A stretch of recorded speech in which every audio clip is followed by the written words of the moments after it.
when trapped emotions develop in the body and you feel like your heart is going to break, your subconscious mind will put up a wall around that heart. But as you start getting rid of these, what happens is you start to become the person that you were intended to become. Greater. It's in you. We're here to talk about emotions, number one. Raise your hand if you have experienced an intense emotion in the last week. Raise your hand. Yep. We experience emotions all the time, but they can cause a lot of trouble for us in life, and that's what my work is all about. Sometimes we grow up in families that are happy and peaceful and loving, and that's great. And sometimes we don't. Sometimes we have problems when we're kids. Sometimes we feel isolated. Sometimes we're alone. Sometimes we're abused or rejected. Sometimes our parents argue. Sometimes our parents go through a divorce. Raise your hand if when you were a child, your parents did not have the best relationship. Yeah, that's hard as a kid. Raise your hand if you have been through a bad relationship yourself. Raise your hand. Okay, awesome.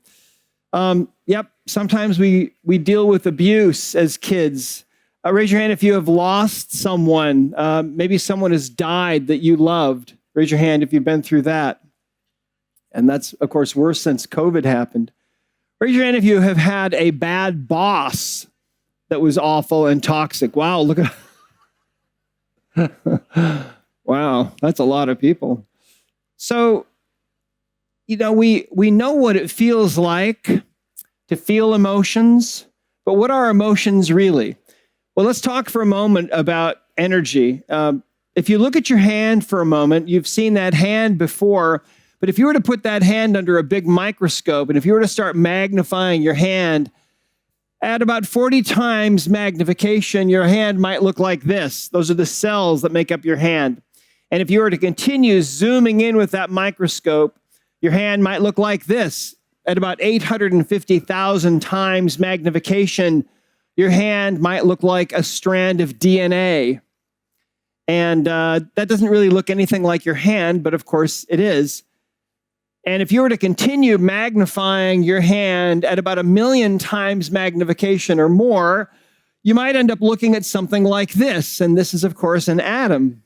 And if you were to look inside the atom, you'd see there's really nothing in there. It's just empty space with some little infinitesimally tiny energies that are zipping around at the speed of light. And you'd see that there's really nothing there. The next atom is a long distance away. And really, ultimately, this is what we all are. We are beings of pure energy, and we're almost entirely empty space, in fact. Some scientists recently figured out that if you could take all the empty space from in between all the atoms in everyone's bodies on Earth, you could fit all 7.8 billion people in the world into a box the size of a sugar cube. And I think it would probably be somewhat crowded, but it could be done, okay? So the bottom line is that everything is energy, and you have to start realizing that that's how the world actually works. So your body, the chair you're sitting on right now, or the grass, the earth, the sun, the moon, the stars, it's all nothing but pure energy. And once you understand that, then you can start to understand how emotions affect us. So Nikola Tesla, one of my favorite people, one day said, if you want to understand the secrets of the universe, think in terms of energy, frequency, and vibration. And guess what? The emotions that we experience are energy and frequency and vibration. So it's really interesting. These smallest subatomic particles behave in ways that are inexplicable. In fact, scientists know that the subatomic particles will change their behavior depending on what the observer is expecting to see. Isn't that interesting? So this is how we actually influence the world around us, how we can create our own reality through our own intention. Really interesting stuff. So we are beings of energy, and we have a certain amount of control over this beingness that we are living, all right? Now, how many of you in this audience have had a situation in your life where you maybe died temporarily and you actually were able to look down or maybe look over and actually see your physical body? How many of you have had that experience? Raise your hand if you've had that experience. Now, I want you to look around and see all the hands that are, keep your hands up for a minute. This is a very real thing. So the reality of our existence is that we are spiritual beings. We are having a physical experience in this world, but our life did not begin at conception. We go back a long, long way, I believe. Well, scientists like Albert Einstein have really helped us to understand the quantum world, and that is really what the emotion code, and of course the body code as well, is really all about. So one of the things that scientists have found is that you can make images called Kirlian images. Here's an image on the left side of a leaf that was cut in two, and you can see the top half of the leaf there, even though that part physically was removed. I've always thought that was an interesting photo. The one on the right is of fingertips, and you can see the energy field around those fingertips. Now, normally, if you look at your fingertips right now, you do not see this kind of an energy field unless you're on perhaps a powerful illegal drug. Raise your hand if you are on a powerful illegal drug. Quite a few of you, I see. Okay, awesome. So here's what happens to us. Emotions begin with some kind of a stimulus, okay? Something happens. Someone says something to you, you see something, you think something, you hear something, and then a certain emotion will begin to arise for you. And I call this the emotional loop. And this is very important to understand in terms of our emotions and the emotion code. So as that loop continues, your body generates that frequency that we recognize as an emotion. It might be anger, it might be resentment, it could be feeling lost or abandoned or alone in some way. And normally what happens is, as you start to feel that emotion, you think the thoughts that go along with that emotion. You might start to feel certain physical sensations that go along with that emotion. And normally what happens is you allow that emotional energy to be felt and acknowledged, and then you allow that emotional energy to dissipate, and the loop is closed on that emotional experience, and that experience is over, and now you're ready for the next one. And we do this every day, multiple times a day.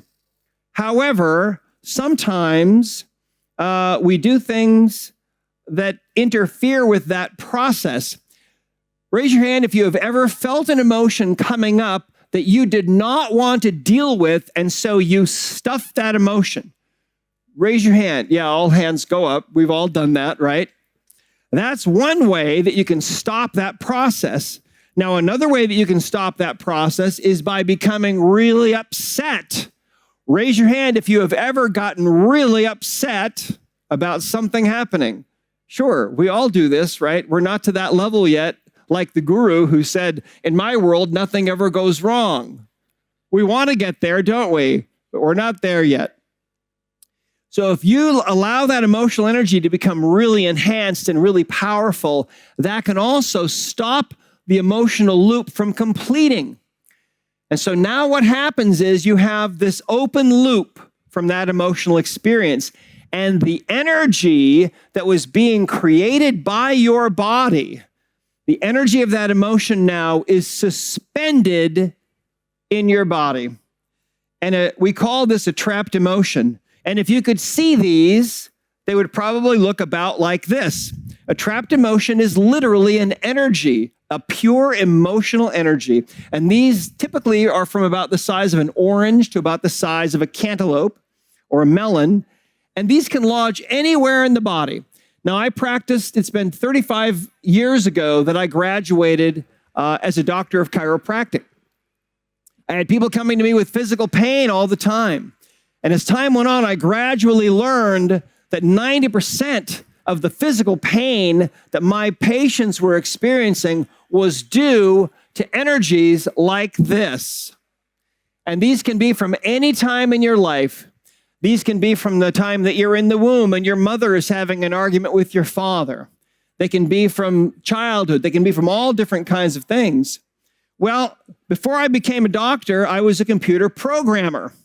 And that helped me because what I learned was that the subconscious mind works just like a computer, a binary computer. So here's a picture of an iceberg. On the tip of the iceberg, the part above the waterline, we liken that to the conscious mind. Now, your conscious mind is a very, very small part of your total intelligence. In fact, I believe that it's about 0.000000001% of your total intelligence. But your subconscious mind, on the other hand, is the vastly intelligent part of you that remembers everything that you have ever done, every face you've ever seen in a crowd, everything you've ever eaten or tasted or touched or smelled is all in your subconscious mind. And the future of healing is that understanding that there is a list in the subconscious mind of every single person in this world, and on that list are the imbalances that need to be fixed for them to be totally healthy and wealthy and well in every way. I believe that our birthright is to be abundant in all areas. What gets in the way of that? Imbalances of various different kinds, and the number one most common kind of imbalance is trapped emotions. So what ends up happening is you start getting trapped emotions at different ages of your life, and they're like little dark energies in the body. And as time goes on, you pick up more and more of these. And then eventually what happens is you're able to start removing these through some kind of a method. The emotion code is probably the simplest method in the world to get rid of these emotional energies. So everybody that you know is walking around with all these little dark clouds in their bodies. So if you could see their energy body, it might almost look like there's a storm going on with all these little dark clouds. But as you start getting rid of these, what happens is you start to become the person that you were intended to become. Life gets easier. Things start to flow better. Those old nagging emotional feelings that you used to have start to disappear from you. You become lighter. You begin to ascend up that vibrational ladder. And so eventually you get back to a point where your energy field looks more like this. There we go. Yeah. Raise your hand if you're moving in that direction, anybody. Very good. All right, awesome. So we have a chart of emotions in the emotion code that we use. The subconscious mind knows what emotional baggage you have. We can use this chart. I'll be demonstrating this on live people right out of the audience. Well, ancient peoples understood the heart, and a lot of the emotion code is about the heart. They believed that the heart was the seat of the soul, a source of love and creativity and romance. But what happens if your heart is breaking? Raise your hand if you have ever felt those physical sensations that felt like your heart was actually going to break. Raise your hand if you felt those. Absolutely. It's a very common thing. Those words for heartache and heartbreak are universal around the world, everywhere I've traveled. Well, what happens is sometimes you can put up a wall around your heart. And the reason for that is because of these emotional energies. You know, the heart is a fascinating organ.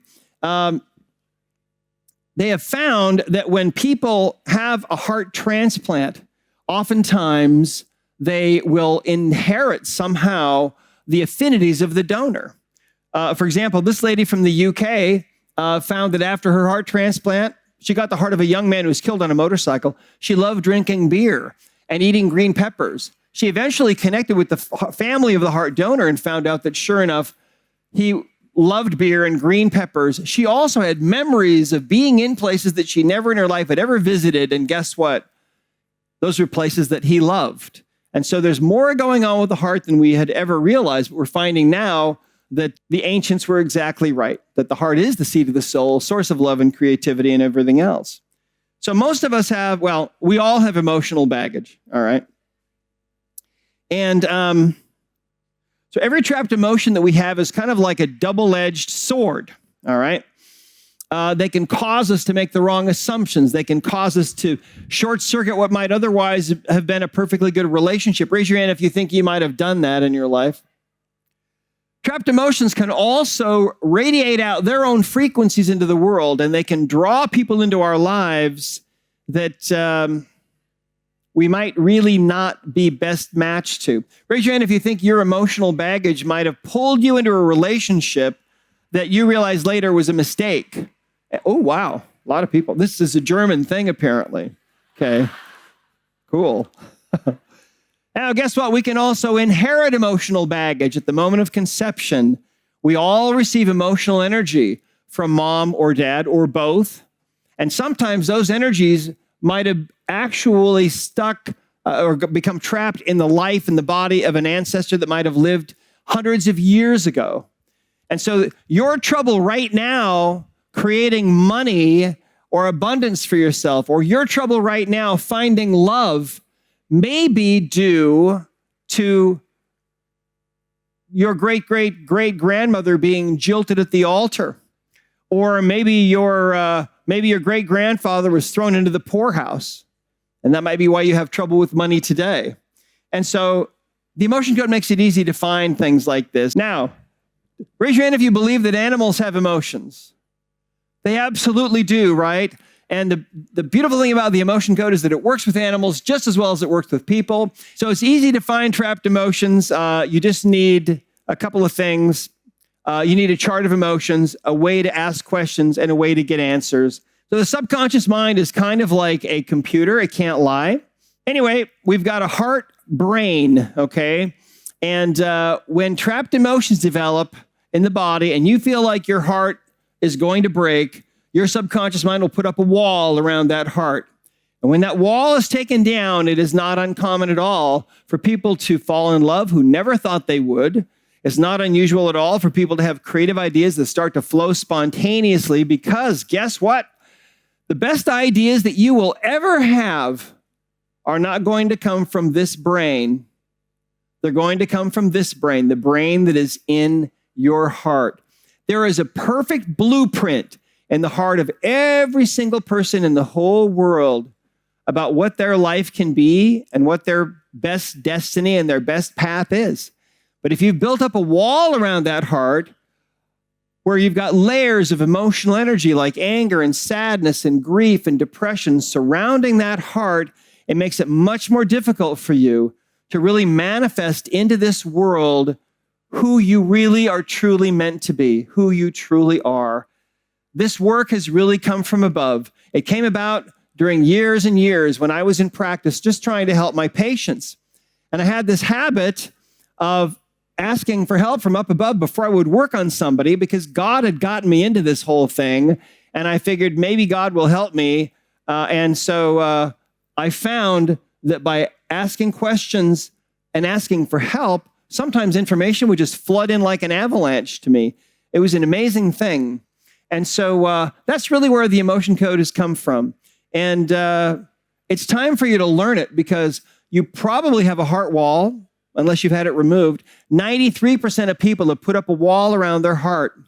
And then they go through their life wondering why it's so difficult for them to be healthy, why it's so difficult for them to create abundance in their life, why it's so difficult for them to find love or to stay in love, or why they keep picking the wrong kind of person. Raise your hand if you know somebody that picks the wrong kind of person over and over. Yeah. Raise your hand if it's you. Wow, that's a German thing too, I guess. Holy Toledo. Had no idea. So anyway, I am out of time, but thank you.